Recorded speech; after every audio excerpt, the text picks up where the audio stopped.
Good morning and welcome to Begin in the Word. Our text today comes from the Old Testament book of poetry, Proverbs chapter 22, verse 1. Solomon says, "A good name is to be chosen rather than great riches, and favor is better than silver and gold." Today's proverb is another one of the proverbs that is a standalone proverb. It is profound in its truth. It is not part of a larger grouping of proverb, and has great value to look at it in a standalone way. This proverb, like all the other proverbs we've looked at, is a two-part phrase, parallel phrases. The first phrase, "A good name is to be chosen rather than great riches." The second phrase, "And favor is better than silver and gold." Let's take a moment to look at the breakdown of the language to help us understand the meaning of the proverb. Each half of the phrase, or each one of the two phrases, has four words. The first phrase has the word which loosely translates as more desired or greater desire. It has the word for name, the word for wealth, and the word for great. And when you look at the phrase, the English translation, "A good name is to be chosen rather than great riches," you see how those four words were turned into our several words that we have. The second phrase, the word better, favor, silver, gold. A person might be tempted when they look at this to say, "Oh, I think this might be a merismus." We've talked about that before. A merismus is a proverb where each half has exactly the same count of words. And that works here because each half has four. This first grouping has 1, 2, 3, 4 words. And the second half of the phrase has 1, 2, 3, and 4 words. But the other thing that is true about a merismus is that each word is reflected or reflexive of a word in the second phrase. And you might say that of a couple of these words. Better and more desired seem to go together. They seem to be similar words. Name and favor seems to go together. But great wealth and silver gold really don't work together. Silver and gold is all really a counterpart to wealth. The word great really doesn't have a counterpart in the second part of the proverb. So this really isn't a merismus. It's just a parallel proverb. Each phrase saying something, saying it in the same truth, but in a different way. So with that in mind, let's think a little bit about what it is saying. Think about a good name rather than great riches. You ever sit and daydream about what would happen if you were to win the lottery, or find out you had a wealthy family member that left you several $1,000,000, or some other action that just surprised you with great riches? If you're like me and you've had this pleasant daydream, you think about it for a little bit and you begin to think about all the things you would do. And the next thing you know, you can waste a lot of time just imagining how nice it would be. And indeed, great riches can bring certain comforts to life. Let me ask you, what if you spent as much time daydreaming about having a good name? You might ask, what does it mean to have a good name? A good name, as we will learn in the next day or so, is an idiom. It's a way of saying something else.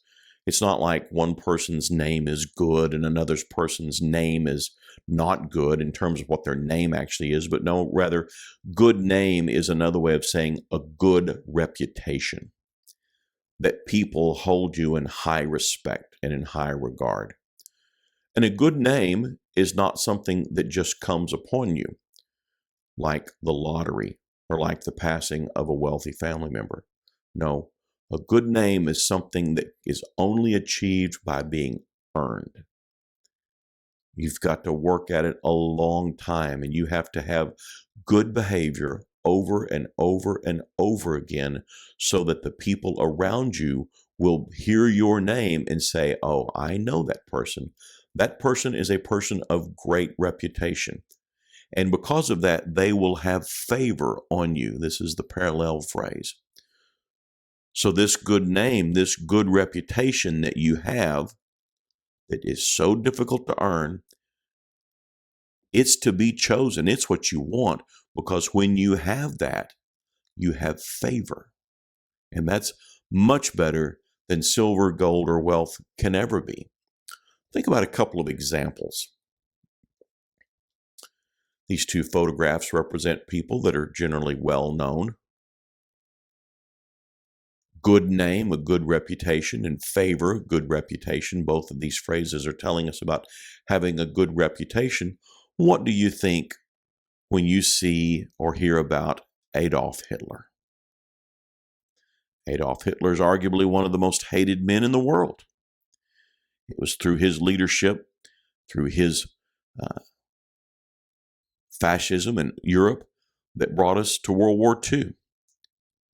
Countless people died, endless human suffering, and it was one of the first technological wars, so it brought us, at the conclusion of the war, the atomic bomb.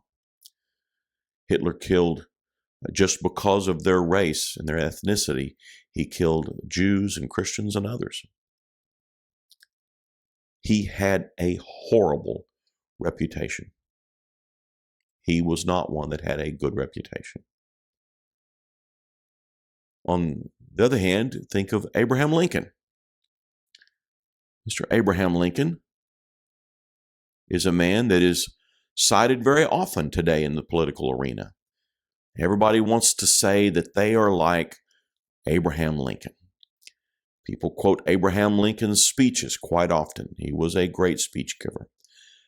Abraham Lincoln did some at the time, very unpopular things in our country politically. Yet it was for, most believe, the greater good.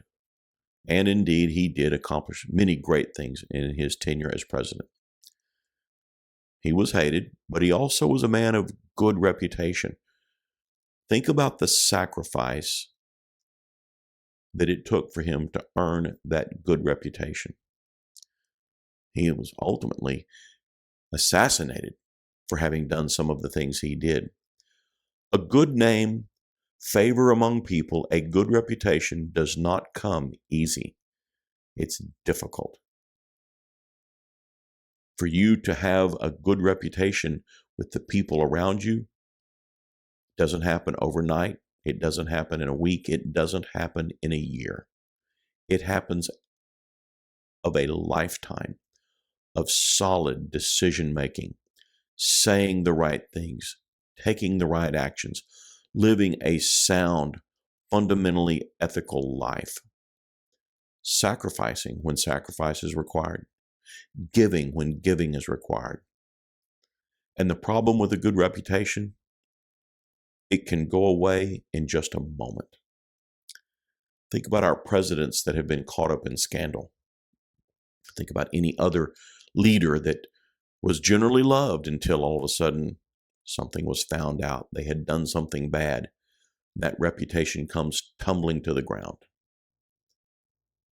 A good reputation, a good name, is a difficult currency to come by.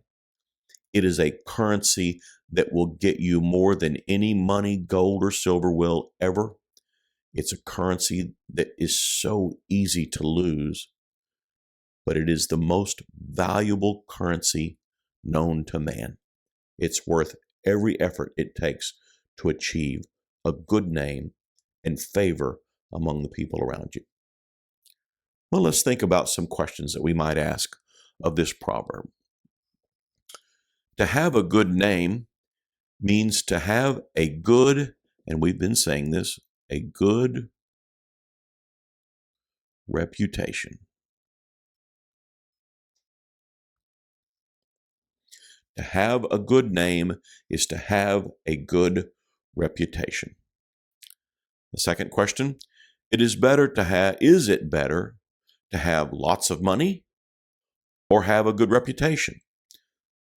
Before we immediately answer this, let's read the proverb and ask it. A good name is chosen rather than great riches. Just that statement right there tells you that it is better to have a good reputation. Today, make an investment in yourself.